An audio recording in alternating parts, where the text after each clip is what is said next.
غلطی میری ہے یار، بھابھی نے سب سے پہلے ہیلپ کے لیے صفین کو فون کیا تھا، ان کی بدنصیبی تھی کہ ان کا فون میں نے اٹھا لیا، پھر اپنے ساتھ تم دونوں کو بھی شامل کر کے عادی کا گناہ گار بنا ڈالا۔ صفین ٹھیک کہتی ہے، میرے غصے نے میری شخصیت کو بگاڑ دیا ہے، کاش جو بات اب میں سمجھ رہا ہوں وہ پہلے سمجھ لیتا تو یہ سب نہ ہوتا۔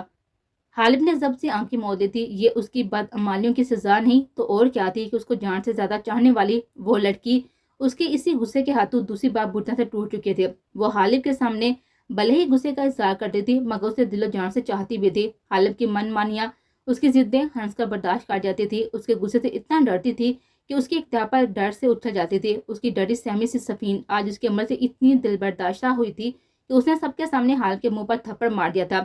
وہ اپنی ذات پر کیا گیا اتنا بڑا ظلم خاموشی سے برداشت کر گئی تھی، مگر آج شوہر کے ہاتھوں بہن کے ساتھ کی گئی زیادتی پر وہ تڑپ اٹھی تھی۔ آج واقعی ہی غالب اس کی نظروں سے بٹن سے گر گیا تھا۔ ایسا مت کہو، شاید تیری جگہ میں ہوتا تو وہ میں بھی یہی کرتا۔ تیری غلطی نہیں ہے، غلطی ان سارے حالات کی ہے جنہوں نے ہمیں اس موڑ پر لا کر کھڑا کیا ہے۔ بہرحال اب ان سب باتوں کو چھوڑو، چلتی ہیں سونے، بچے بھی پریشان ہو رہے ہیں، دعا کرو کہ رات کو یہ سکون سے سوتے رہے، بیچ میں اپنی ماں کے لیے اٹھے نہیں، ورنہ میرے بیٹے کے ساتھ میرے تعلقات تو تم جانتے ہی ہو، ذرا سی بات پر اتنا وائلڈ ہو جاتا ہے کہ میرا سر کھولنے سے بھی گریز نہیں کرتا۔ جو ہتھیار ہاتھ آتا ہے اسی سے حملہ کر دیتا ہے۔ اس آفت کی پڑیا کو آشا ہی ہینڈل کرتی ہے۔ فہیم نے اپنی گود میں بے چین ہوتے ہوئے فرقت کو محبت سے دیکھا تھا۔ اس کی بات پر وہ دونوں بھی مسکراتے ہوئے اپنے اپنے گھروں کی طرف بڑھ گئے تھے۔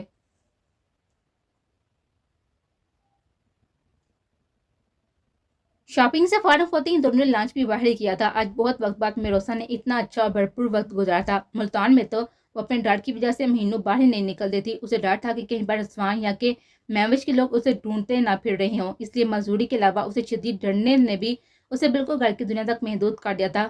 باہر دنیا سے اس کا تعلق جیسے ٹوٹ کر آ گیا تھا۔ آج وہ اپنے شوہر کے ہمراہ میں بہت اچھا وقت گزار کر واپس گھر آئی تھی۔ وہ واقعی دل سے خوش تھی اور پھر گھر میں داخل ہوتی اسے خوشی کا ایک زوردار جھٹکا لگا تھا۔ لانچ میں فاطمہ شاہ، ریحا اور زینب کے ساتھ حور مانور بھی موجود تھے۔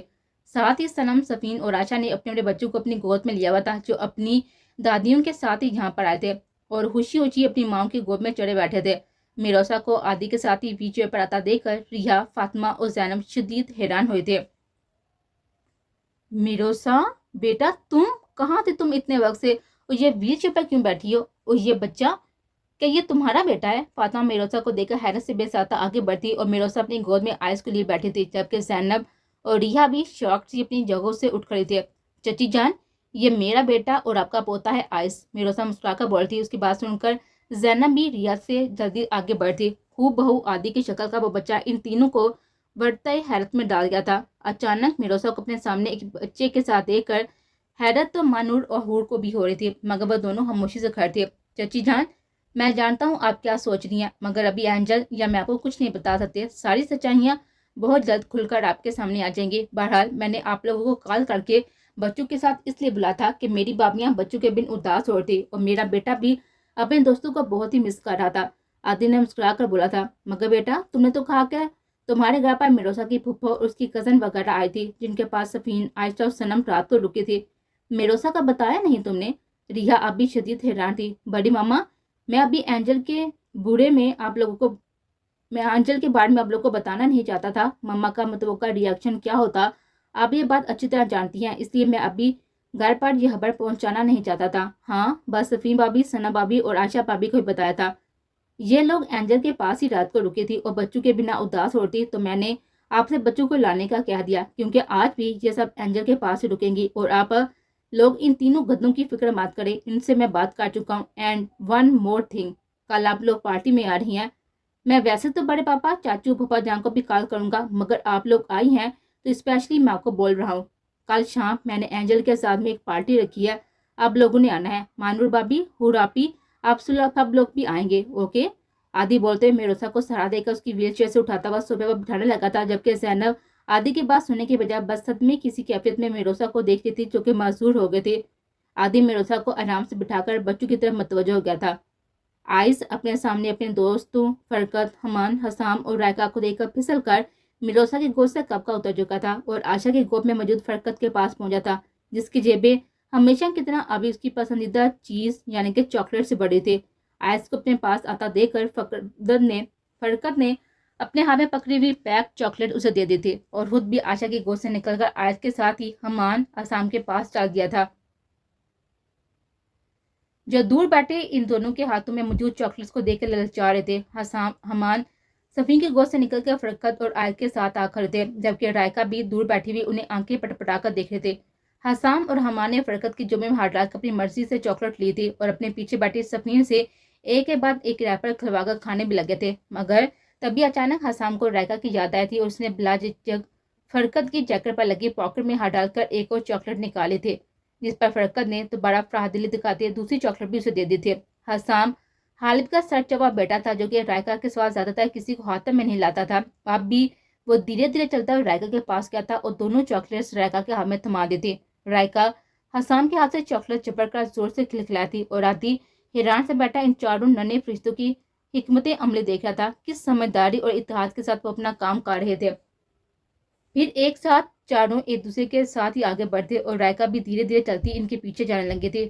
آئس ان کو لیڈ کر رہا تھا، اسے اپنے ماں باپ اور اپنے مشترکہ روم پتہ نہیں تھا، وہیں پر ان کے کھلونے موجود تھے، اس لیے وہ سب کو لے کر اندر کی طرف چلا گیا تھا اور آدھی ایک گہری سانس پڑتا ان کی دوستی پر اششکار اٹھا تھا، یعنی وراثت میں ملی یہ دوستی ہمارے بعد اب اگلی نسل میں منتقل ہو گئی ہے۔ ٹھیک ہے بھائی، اپنے اپنے باپ کا نام یہ پانچوں ضرور روشن کریں گے۔ آدھی اپنے روم کے دروازے پر نظریں جمائے سوچتا ہوا اٹھ کھڑا ہوا تھا۔ باقی سب عورتیں میروسا سے اس کی ٹانگ کے متعلق پوچھ رہی تھی، جو انہیں بتا رہی تھی کہ ایک چوٹ کی وجہ سے اس کی ٹانگ کی ہڈی خراب ہو گئی تھی اور اب اس کا ٹریٹمنٹ چل رہا ہے۔ مزید یہ کہ وہ 2 سالوں سے اپنی پھوپھا کے پاس تھی، یہ وہی پھوپھا تھی جس کی وجہ سے کل سنم، سفین اور عائشہ یہاں پر رکے تھے۔